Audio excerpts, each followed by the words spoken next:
Bismillahirrahmanirrahim. Dieu nous révèle dans son livre saint. Les croyants ne sont-ils pas frères? Réconciliez donc vos frères et craignez Dieu, afin de mériter sa miséricorde. La fréquentation dans notre religion est une chose importante, et nous serons également rétribués pour cela.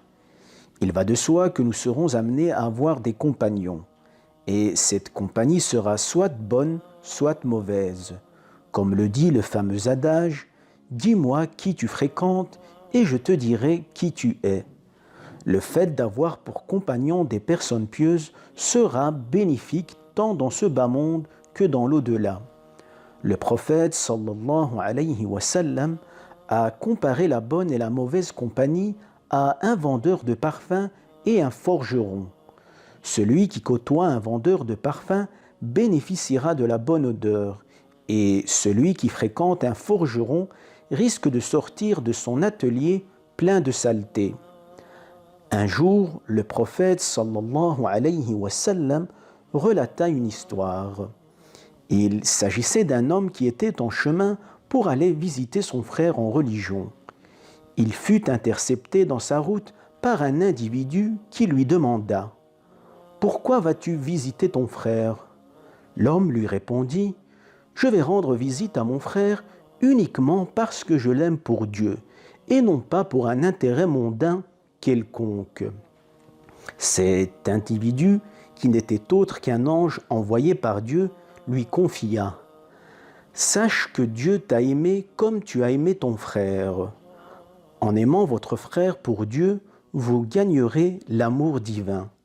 En outre, les gens qui s'aiment pour Dieu seront sous l'ombrage divin le jour du jugement dernier. Fréquentez les gens qui s'adonnent à l'adoration de Dieu, car ceux-ci pourront intercéder pour vous le jour du jugement dernier. Dieu invitera les gens pieux à aller faire sortir de l'enfer leurs compagnons qui ont un atome de foi. Le musulman est un miroir pour son frère. Il lui fait remarquer ses manquements et couvre ses défauts. Le jour du jugement dernier, les martyrs et les prophètes envieront certaines personnes qui seront sur des chairs de lumière. Ces personnes ne seront autres que ceux qui se sont aimés pour l'amour de Dieu sans qu'il y ait entre eux un lien de parenté. Ces personnes auront ce jour-là un visage illuminé et n'éprouveront aucune angoisse ni tristesse.